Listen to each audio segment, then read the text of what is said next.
Hey everyone, welcome back to Pop Incursions. I'm Nico and today we are going to break down episode 3 of Agatha All Along through many miles of tricks and trials as the coven set down the Witch's Road for their first trial and a lot is revealed.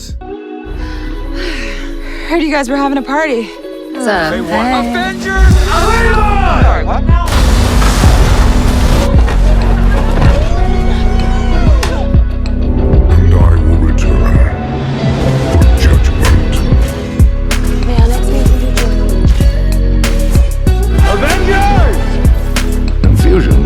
But the first step on the journey to knowledge. Show some respect. She-Hulk smash. It's Shang-Chi. Higher, further, faster. You need to back off. Down, down, down the road to glory at the end.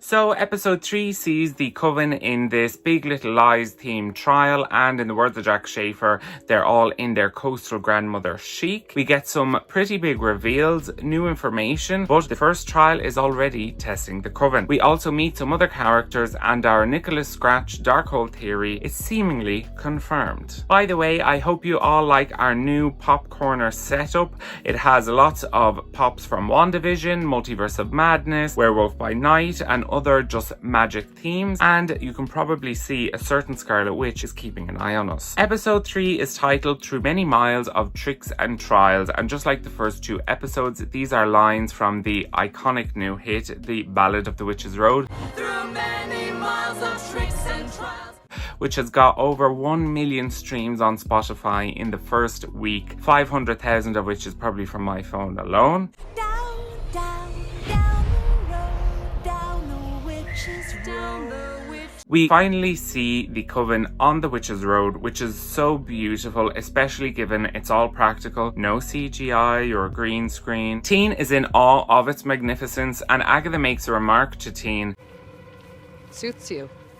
Likely a huge compliment for the witchcraft fanboy, but also it recognizes his potential to be a great warlock. Jennifer calls out Agatha and says, "Are we gonna ignore the fact that something just chased us down here?" obviously referring to the Salem 7, which are trying to hunt Agatha down. Lilia says, well, whatever chased Agatha down here, it's our problem now. and we have seen from trailers that it does look like the Salem 7 make it to the Witch's Road, but just not in this episode, maybe next week. Jennifer says, someone really needs to call this boy's parents, and Teen says, oh, I'm 100% sure that they're asleep, unless, and I don't doubt why everyone is reading into this sentence, if Teen is revealed to be Billy Kaplan, i.e. Wanda and Vision's son, then this could be a double entendre, because we know that Wanda and Vision are both kind of dead, kind of not, and we will likely see them again, but for the moment they're asleep. Jennifer asks, who are you? And yet again, as Teen speaks, the sigil appears, and the coven seem very surprised to see this. Lilia says, Well, I'll be. Someone's put a sigil on that boy. and Teen seems confused and says, oh what? And the coven looks to Agatha, but Agatha says, don't look at me, I didn't put that clumsy glamour on him, a sigil is beneath me, likely referring to the fact that a sigil is an amateur method of obscuring things. As the episodes continue, Teen is becoming more assertive and less fanboy-like, and I honestly think that he's just playing along and pretending that he doesn't know what a sigil is. I mean, if he's really this big witchcraft fan and he seems to know a lot, then he would likely know what a sigil is, because it's a very amateur method. Teen asks, a sigil is a spell, and Alice clarifies that A sigil is a redaction spell that hides something, in this case you, from witch folk.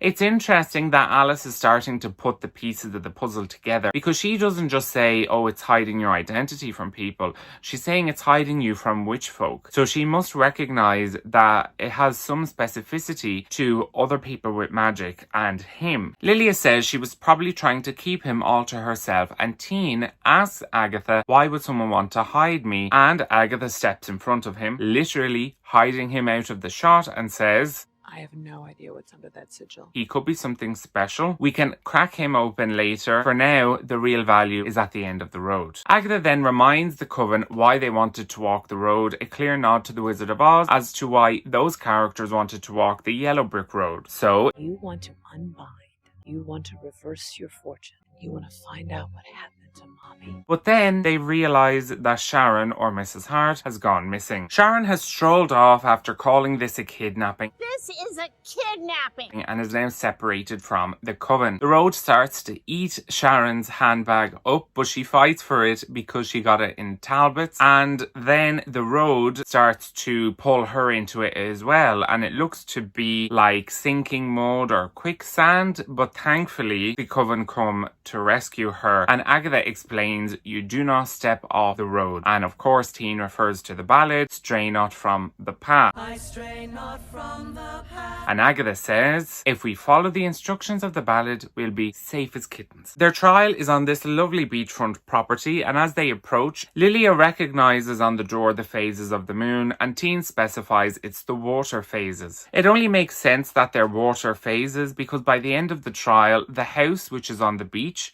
will become flooded, implying that it's because of the phase of the moon that this happens, which of course we know the phases of the moon affect the tide. Inside, it's a beautiful home, but Jennifer questions it. It's not exactly the stuff of nightmares, and Agatha says The road changes for the coven. basically means the road is unique to every coven as to what every person in the coven has gone through and who they are. So no two covens would ever have the exact same experiences or exact same trials on the Witch's Road. Lilia says it changed us too, and voila, the entire coven's aesthetic, their clothes, their hair and makeup have all changed to match the theme of the house and the trial. When Agatha realises they've changed clothes, she panics for a second until she's then relieved to find the brooch is still on her outfit. And it definitely seems that the brooch has gotten this refreshed level of significance after the events of WandaVision, the 3-year spell placed by Wanda, the visits from Rio, and Teen's presence. It definitely seems like all of this is reminding her of her son, Nicholas Scratch, and I suspect the lock of hair in the brooch is his too. Perhaps because she is no longer under the corruption of the Darkhold,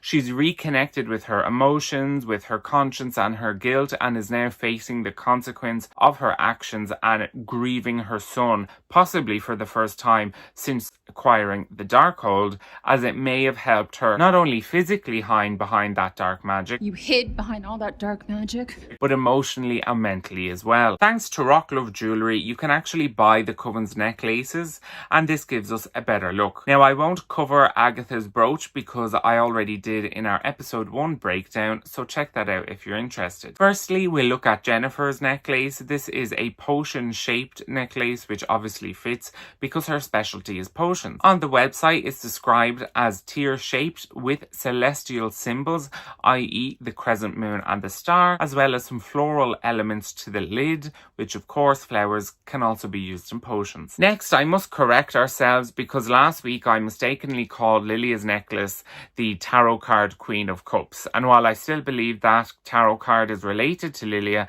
it's not her necklace. As described by the designer, the tarot card of the sun represents love, joy, satisfaction, accomplishment, pleasure in daily existence, and a good friend, and they actually place the sun in between two arms and hands to represent the wearer's desire to manifest these qualities in themselves, which I do believe represents Lilia very well. Alice's necklace was also worn by her mother Lorna in this episode. In that moment between Lorna and Alice, it seems to be in the 70s, which is the same design theme as the necklace, which must have been passed down from Lorna to Alice. Now, a meaning for the necklace, however, I cannot find. You could try to say it resembles the tarot card 3 of Swords, but that might be a bit of a stretch. You may just have to wait it out and see. Agatha and Alice both realise the door handles have disappeared. They are locked in until the end of the trial. Sharon shouts, Bury me in that kitchen!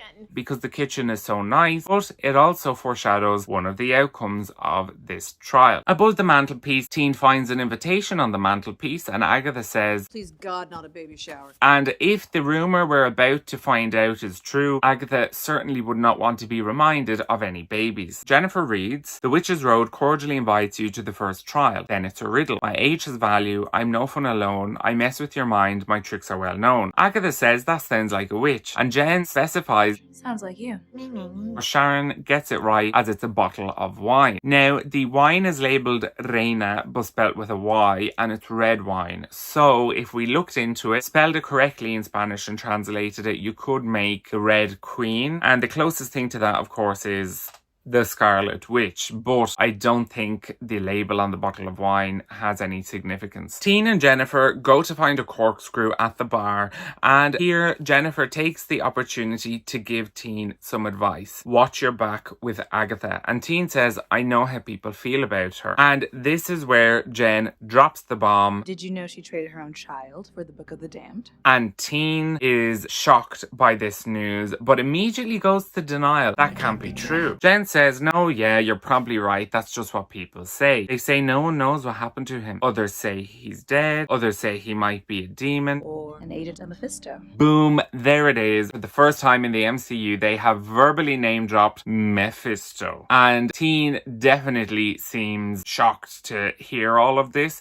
And the cherry on the cake is when Jen says, but hey, that's what happens when you have Agatha Harkness as your mom, right? She probably wouldn't even recognize him if he showed up at her doorstep. And Teen's face is screaming 1,000 words. He's definitely shocked and disturbed by all of this, but he also seems like angry and annoyed. This is the first moment where the theory of him being Wanda's son Billy seems like the least likelihood, and him being Agatha's son, Nicholas Scratch, seems most likely. Because otherwise, why would he seem so annoyed and upset over this news? I mean, sure, if he was Wanda's son, I can understand being, disgusted and horrified and even worried, because you might be worried Agatha might turn on you. But this seems a lot more personal. Maybe he's just super shocked and concerned, but this definitely makes you step back and go, maybe this is her son who showed up at her doorstep, quite literally. Jennifer saying that he could be a demon gives some rise to my theory that he's actually Senor Scratchy and became a demon and her familiar when exchanged for the Darkhold. But like always, time will tell. I would like to mention another theory that's been on the internet, which is, what if Rio was actually the one who traded Nicholas Scratch for the Darkhold? But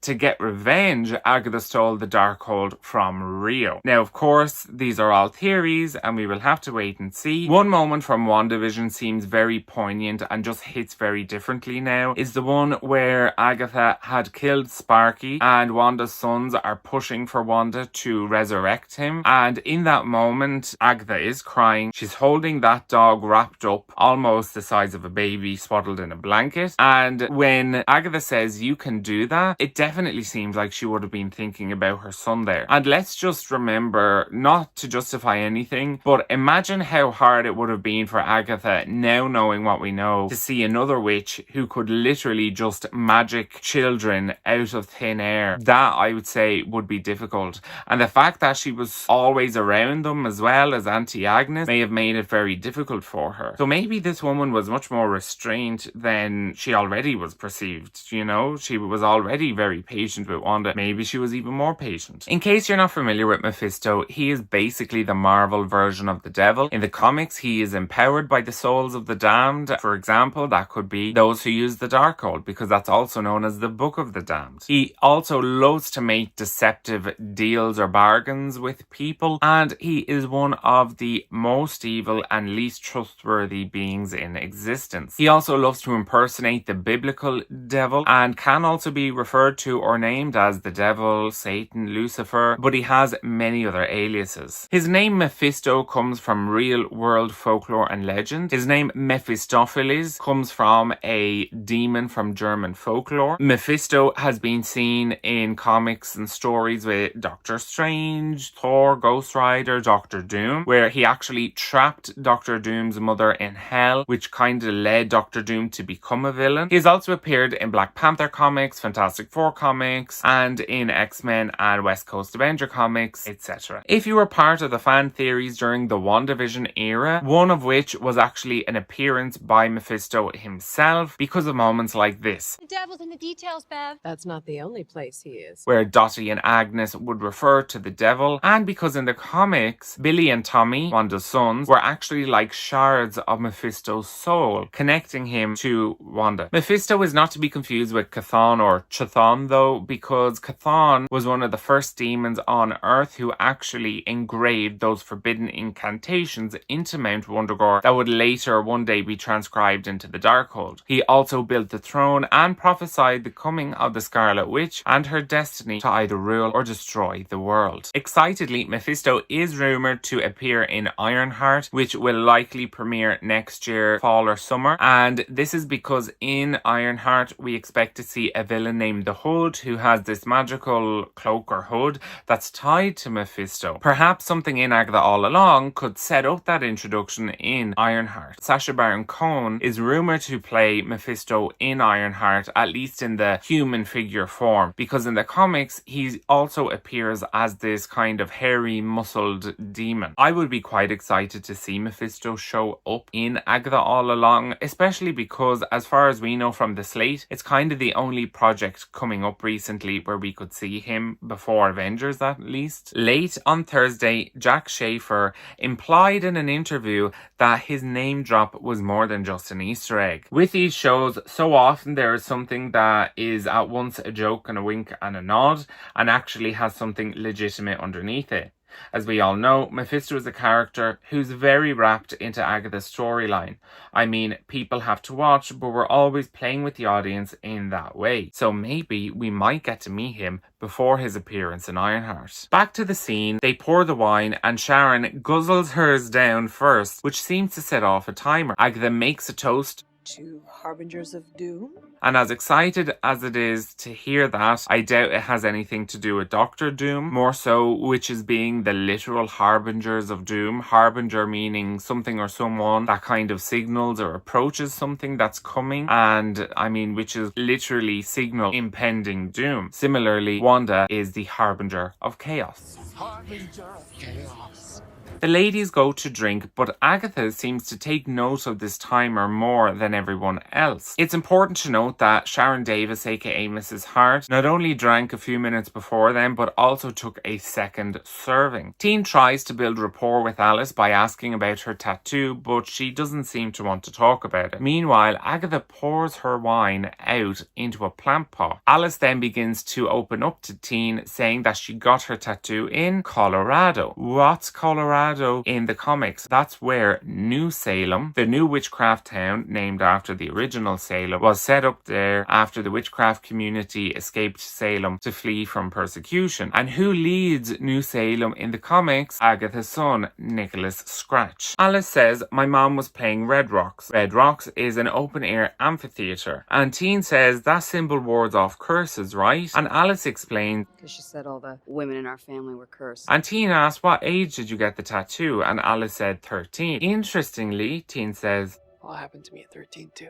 let's read into this and see where we could go. Let's remember, right now Teen is 16. The show takes place in 2026. 3 years ago would have made him 13. 3 years ago also lines up with what? The events of WandaVision, possibly helping set up some sort of scenario where Billy Maximoff's soul could find a body in Billy Kaplan. Don't forget that in the credits, Joe Locke's name appears over a headline that reads Near Death in Westview. If we look at the date, that too happens 3 years ago, a month after WandaVision. So this near death could have been a real death where this body he's now using, the original owner and the original soul of that body died. But because it was less than or around a month of when the hex was brought down, Billy Maximoff's soul was still kind of floating around and went into this body when the original soul passed away. So it would look like a near death because to everyone else it would look like this person actually survived. Whereas it was an actual death death, the body was kind of resurrected, and this would line up pretty well with the comics way of making Billy Maximoff into Billy Kaplan's body, i.e. Wiccan. Everyone becomes shocked because Sharon's face has swollen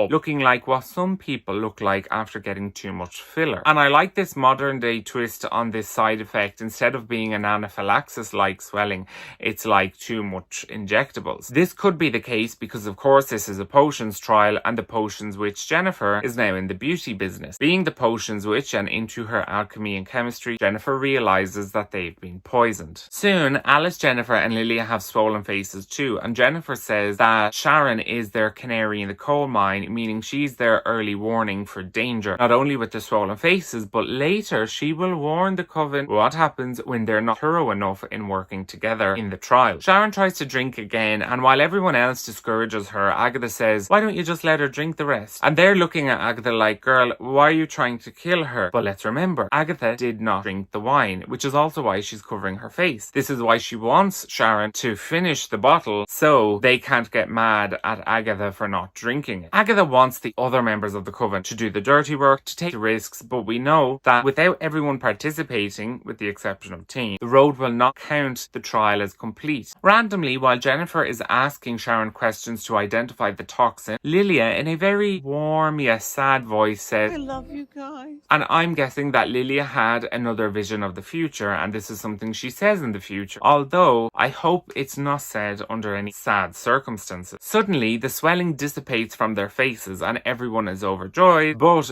Jennifer warns them this is not a good thing. The swelling going away so quickly means only one type of toxin or poison, Alewife's revenge, which is like fish. Agatha tries to escape, but Teen has discovered that Agatha didn't drink the wine. While the rest tell Agatha she must drink it, she argues and said, why must we all suffer? And magically, a glass of wine starts refilling by itself, making it pretty clear that the road is telling Agatha you need to participate too. Teen tells Agatha to drink it, and she's surprised with his assertiveness, and he doesn't seem too happy. I imagine this is because what Jennifer revealed to him earlier. Teen says, fine, I'll drink it then, and as he goes to get the glass, No! Agatha becomes very protective over Teen and jumps in and says, fine, I'll drink it, and she drinks. It's very interesting that we're seeing Agatha become more and more protective over Teen. And I'm wondering, number one, is it because she thinks there's a chance he could actually be her son Nicholas Scratch? Or number two, because of all these things reminding her of her son, is she becoming protective because now Teen is almost like a surrogate or a second chance, where this time she wants to make sure nothing happens to this child and do right by him. Also in episode 2, we saw that when they were recruiting Alice and they did the little stealing setup and Alice tackled Teen to the ground, later Agatha said, Sir, this woman just assaulted my nephew. and if we read into that, let's not forget in WandaVision, she referred to herself as Auntie Agnes. So whether this is a coincidence or something more intentional, this could hopefully be pointing to sometime in the future where there's this new dynamic of Auntie Agnes and looking after Teen, at least until Wanda returns, if he is Wanda's son. I would love that if Agatha and Wanda could settle their beef and become friends, and Agatha's like a mentor to Wanda, that she then remains as this Auntie Agnes for Teen if he does become Wiccan. Out of nowhere, Sharon starts pleading, Wanda, I'm begging you. please Wanda, let him breathe, I'm begging you. Wanda, I'm begging you. Let him breathe. Then Sharon passes out and she's laid on the couch. Agatha says, hey potions witch, it's time to make an antidote. And Jennifer lists off the ingredients needed. Frankincense, the gut of a eusocial insect. A eusocial insect is an insect that lives in a colony with only some members of the colony capable of reproducing. Usually there's a division of labour with different members of the colony undertaking different roles, such as defence or foraging. The most common examples of eusocial insects are bees, ants and wasps. In this case, a gut of a eusocial insect can be interpreted as honey. A corpse that's been decaying for 30 million years, i.e. zooplankton, which can be found in petroleum. As you can see, ingredients are just normal items with unpleasant names. I imagine this is what people call these things for centuries until more modern and less gross names were then used. Jen then needs a very big cauldron and spots the sink. Very creative. Interestingly, Jennifer's Kale Care products are in the bathroom of this house, going back to what Agatha said about the road changing for the coven and being unique to each coven. Despite claiming to be natural and organic, Agatha says, I know a snake oil salesman when I see one, and they pick out Jennifer's Kale care products for the petroleum. While doing that, Lilia said, Try to save Agatha. and again, I think this is another vision and something she says in the future. But again, this is one that makes you worry and I hope is not foreboding. Now, just like Sharon, Alice, Lilia, Jen and Agatha all have hallucinations, but I'll break them down one by one. We see smoke coming from a wooden door and Alice enters the room. In the room, we see Alice's mother, Lorna Wu, the same rock goddess that Teen and Agatha spoke of in the last episode. Alice asks her mother, Mom, are you really here? And Lorna replies, Your grandmother died today. thousands of miles away and I could still feel it when it happened. It's my turn now. It's gonna kill me. And she drinks from a flask and Alice tries to stop her. And then Lorna screams, I can't protect you, while Alice flees the room. Jen seeks another ingredient, Eye of Newt, which is actually just mustard seed. And when she returns to the kitchen, it's dark and there's a man. That man turns around and she definitely recognizes who he is and is very scared. And he says to Jen, you're an inconvenient woman. Now, in the trailer breakdown, I thought this was a priest, but on a better look, this looks to be a doctor from olden times and is credited as a doctor. This doctor tries to drown Jen and says, now you're nothing. And it seems that this man must have been intimidated by Jennifer, perhaps because she was able to heal people better than the medicine of his time, or perhaps she was just able to heal people full stop and he could not, and out of revenge tries to drown her. And why? He says, now you're nothing. This man is trying to drown Jennifer, but suddenly she's able to raise her head back up and all is fine. Alternatively, he and other doctors may have tried to persecute women like Jen who were able to heal people naturally, and of course those male doctors would be out of a job with women like Jen, and so they would be persecuted. Of course, it was all about the patriarchy, and at a time, any women that were intelligent, outspoken, or just didn't submit to society was accused of being a witch. Elsewhere, Agatha and Lilia head to the kitchen, but Lilia stops when she sees her younger self. In Italian, her younger self says, do you want to see? Lilia follows, but as she does, the rooms and the hallways become dark, gloomy, and full of vines. When Lilia looks into the room, she sees her maestra, or teacher, who looks to be unwell or possessed, and is sitting at a table holding a cup in her hands, likely a nod to the Queen of Cups tarot card. When this woman opens her eyes, a hooded skeletal figure walks up from behind her and looks like Death from the tarot card Death. Lilia runs back and bumps into Agatha and in Sicilian says, they're dead, they're all dead. They all head back to the kitchen but meet at the front door, and then they hear a crack. It appears that the ocean's tide is coming in, linking back to the phases of the moon on the front door. And don't forget that Agatha did crack the glass earlier, so they pick up the pace and they also bring Sharon's body into the kitchen and place it on the table. Jennifer says that you must introduce the ingredients in a certain order and at a certain time. You can't just throw it all in. When Lilia and Agatha present the Kale Care product, Jen says dump it in and Agatha says I knew it, meaning they're not natural or all organic. The cauldron, or in this case the sink, turns a bright pink and Jennifer says, any bright ideas on how to set the sink to boil? And Teen says, is there a sous vide, which is a super fancy cooking tool that my dad loves to use. Another reference to his parents. If he does turn out to be Wanda's son though, and Billy Kaplan, is he referring to Vision or is he referring to Jeff Kaplan? Jen tells everyone to pull a strand from their head and place it in the cauldron. At this moment, Agatha can hear a baby cry. This is Agatha's hallucination, which of course is delayed because Agatha drank the wine a good bit after everyone else. The rest of the room darkens and we can still hear the baby crying. We then see a baby crib and Agatha pulls back the blankets and sees